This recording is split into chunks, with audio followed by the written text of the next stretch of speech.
నమస్తే, welcome to our channel. ప్రస్తుతం మనతో పాటు ఉన్నారు ఆక్యుపెంచరిస్ట్ జనార్దన్ చారి గారు. సార్తో మాట్లాడి ఈరోజు హెల్త్ గురించి మరికొన్ని అప్డేట్స్ అడిగి తెలుసుకుందాం. నమస్తే సార్. నమస్తే అమ్మా.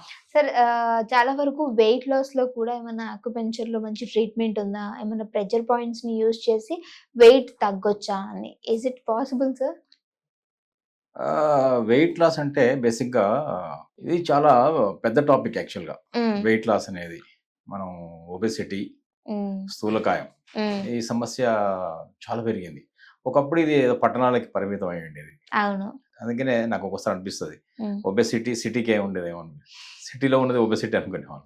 ఇప్పుడు సిటీస్ కాకుండా పట్టణాల్లో కాకుండా ఈ పల్లెల్లో గ్రామాల్లో కూడా ఒబెసిటీ వచ్చింది. దానికి అక్కడ ఉన్న కారణాలు ఇక్కడ ఉన్న కారణాలు వేరు. దీనికి ఆక్యుప్రెషర్లో అద్భుతమైన ప్రెషర్ పాయింట్స్ ఉన్నాయి, రిజల్ట్ ఓరియంటెడ్. మనం ఈరోజు ప్రేక్షకులు వాళ్ళ ఇంటి దగ్గర వాళ్ళ పిల్లలకు కానీ వాళ్ళ బంధువులకు కానీ అన్న చెల్లెలు అక్క తమ్ముడు అలా ఎవరికి వాళ్ళు హెల్ప్ చేసుకుంటూ లేదా వాళ్ళు చేసుకునే విధంగా మనం ప్రెషర్ పాయింట్ చెప్దాం.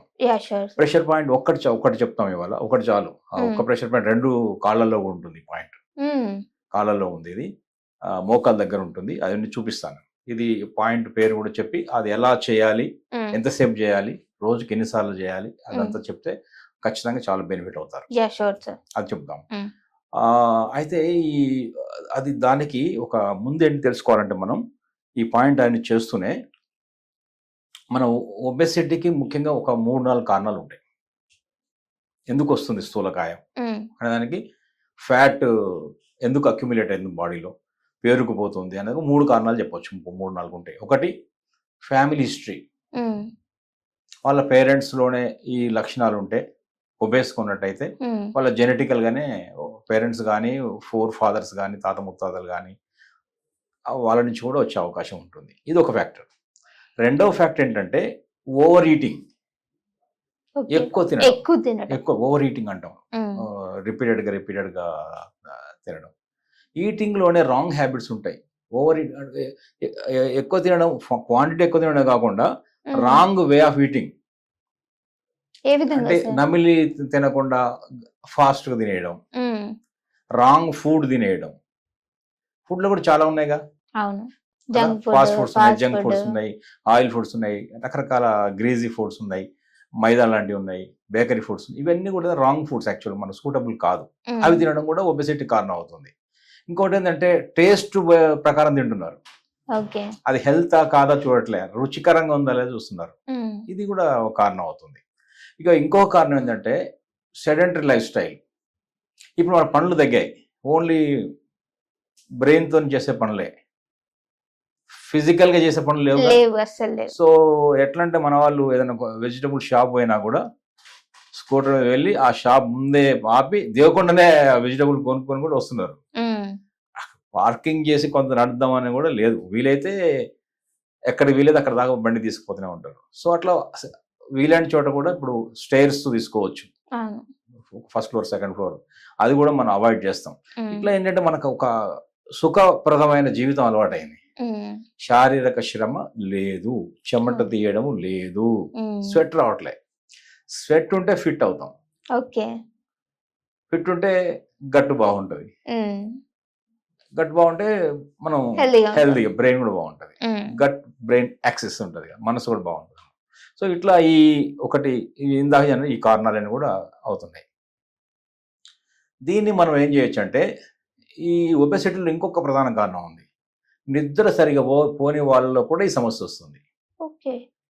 అంటే ఈ స్లీప్, దీని ఏమంటాం అంటే ఇన్సామ్నియా అంటాము, నిద్ర లేమి అంటాము, నిద్ర సరిగా పట్టకపోవడం. ఇది మధ్య మరీ ఎక్కువైపోయింది. ఈ స్క్రీన్స్ ఓవర్ యూసేజ్ వల్ల ఇది ఎక్కువైంది. సో ఇవన్నీ కూడా కారణాలు అవుతున్నాయి.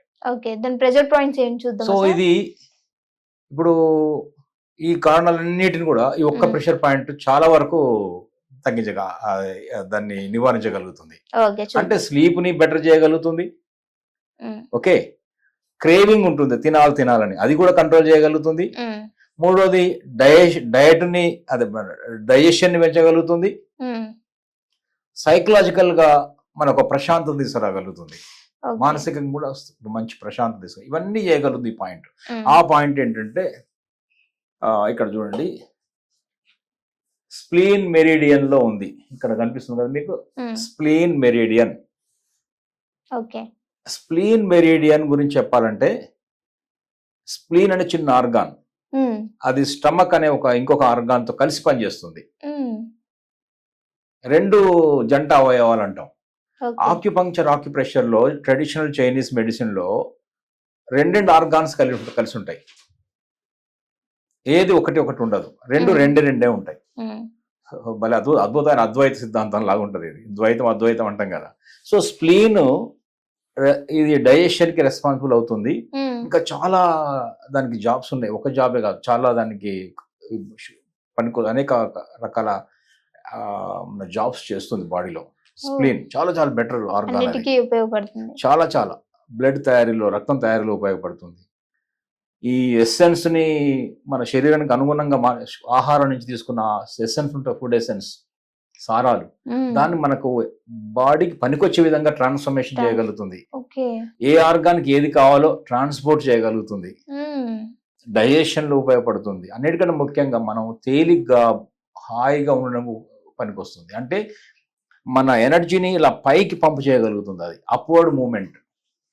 ఇప్పుడు వెరికోస్ వెయిన్స్ వచ్చాయి, కిందకు వచ్చింది అదంతా ఫ్లూయిడ్, బ్లడ్ పైకి పంపు కాకపోవడం వల్ల వెరికోస్ వెయిన్స్ వస్తుంది. అలాంటి వాటికి స్ప్లీన్ డెఫిషియన్సీ ఉందని అర్థం. ఇది కనుక సరిగ్గా ఉంటే అది పైకి మనం పంపించగలుగుతుంది. So upward movement is the duty of the spleen. ఆర్గాన్లు జారే అంటారు చూసారా, రెక్టమ్ ప్రొలాప్స్ అయింది, కిందకి జారింది, విన్నారు ఇప్పుడు? స్టమక్ ప్రొలాప్స్ అయింది, కిందకి ఇలా కొంతమంది ఇలా అయిపోతారు చూసారు, పోస్చర్ మారిపోతారు. అదంతా కూడా మన సింక్ అవుతున్నారంటే ఈ పైకి పంపించే ఎనర్జీ స్ప్లీన్ ఇబ్బందులు ఉందని అర్థం. సో అందువల్ల ఇది కనుక SP9, ఇప్పుడు దీంట్లో ఈ కాలు తీసుకుంటే ఒక లెగ్, హ్యూమన్ లెగ్ లో ఈ లోపల వైపు బొటన వేలు ఉంటుంది, అంతే కదా, లోపల వైపు బొటన వేలు ఉంటుంది, అవుట్ సైడ్ చిటికెన వేలు ఉంటుంది. ఈ బొటన వేలు వైపు నుంచి రావాలి, ఇలా పైకి వచ్చినప్పుడు ఈ మోకాలకు ఇలా ఒక రేఖ కనిపిస్తుంది కదా, ఇప్పుడు ఇలా చూసారు కదా, బొటన వేలు పక్క నుంచి ఇలా రేఖ వచ్చింది, ఇలా పైకి వచ్చింది. ఇక్కడ మీకు కనిపిస్తుంది, ఇక్కడ స్ప్లీన్, ఇక్కడ కనిపిస్తుంది చూసారా, స్ప్లీన్ SP9. ఇది మోకాలుకి కొంచెం కింద భాగం ఉంది, లోపల సైడ్, నాట్ అక్కడ మీరు అక్కడ ఉంది. సో ఈ పాయింట్ కనుక రెగ్యులర్ గా SP9 స్ప్లీన్ మెరిడియన్ లో 0.9 ఇదేం చేస్తుందంటే, ఇది వాటర్ పాయింట్. స్ప్లీన్ అంటే డైజెషన్, ఎర్త్ పాయింట్. పంచభూతాల లోపల ఇది 5 ఎలిమెంట్స్ థియరీ అంటాం కదా, ఆకాశము, అగ్ని, భూమి, గాలి, నీరు. ఆకాశము wood, fire, earth, air, water. ఈ వాటర్ ఎలిమెంట్ ని ఎర్త్ ఎలిమెంట్ కలుపుతున్నాం ఇక్కడ. ఎర్త్ ఎలిమెంట్ అనేది ఒక డైజెస్టివ్ సిస్టమ్ ని రెగ్యులేట్ చేస్తుంది. వాటర్ ఎలిమెంట్ ఏం చేస్తుంది, చాలా చాలా డ్యూటీలు చేస్తుంది. ఈ ఎర్త్ అండ్ వాటర్ ఇలా కలిసినప్పుడు ఏమవుతుందంటే, ఈ వాటర్లో ఒక నదీ ప్రవాహం లాగా ఈ వాటర్ మెటబాలిజం అనేది స్టార్ట్ అవుతుంది. సో అప్పుడు ఏంటంటే స్టోరేజ్ ఉండదు, కఫం తయారు కాదు, ఫ్లేమ్ తయారు కాదు, డైజెషన్ బాగుంటుంది, వేస్ట్ అంతా కూడా బయటికి ప్రాపర్ గా పోతుంటాయి, నిద్ర వస్తుంది. ఇవన్నీ కూడా ఒబెసిటీని తగ్గించే కార్యక్రమాలే. సో అందువల్ల SP9 అనే పాయింట్ ఉపయోగపడుతుంది. ఇది ఇందాక చూపించాను, ఎగ్జాక్ట్ గా ఈ మోకాలు కింద భాగంలో ఉంటుంది. గూగుల్ చేసి చూడొచ్చు. ఏదైనా ఉంటే ఎవరికైనా చూపిద్దాం, ప్రాక్టికల్ కూడా ఎవరైనా చూపిద్దాం, అదొకటి చేద్దాము. ఆ పాయింట్ మనం ఎలా చేయొచ్చు అంటే, రోజుకు 2 సార్లు చేయొచ్చు. చేసిన ప్రతిసారి మనము సర్క్యులర్ మోషన్ లో కానీ ఇలాంటి పెన్ తో కానీ చేయొచ్చు. ఇలాంటి పెన్ తో కూడా ఆ పాయింట్ని SP9 మెల్లగా ఇలా పెట్టి ఇలా నొక్కి వదలొచ్చు. 40 times 40 seconds, 1 minute ఒక పూట, ఇంకొక 1 minute ఇంకొక పూట, 2 కాళ్ళు కూడా చేయొచ్చు. ఇలా చేస్తూ పోతే ఆ స్ప్లీన్ మెరిడియన్ యాక్టివేట్ అవుతుంది, ఆ SP9 పాయింట్ యాక్టివేట్ అవుతుంది. ఈ ఒబెసిటీ లేదా లోపల వ్యర్థాలు పేరుకుపోయినాయి కదా, ఫ్యాట్ బర్నింగ్, అవన్నీ కూడా తగ్గుతాయి. ఓపిక వస్తుంది. నేను పొద్దున్నే వాకింగ్ చేద్దాం అనుకుంటాను, లేవలేను, అలాంటి లేవలేని కండిషన్ కూడా ఇది నివారిస్తుంది.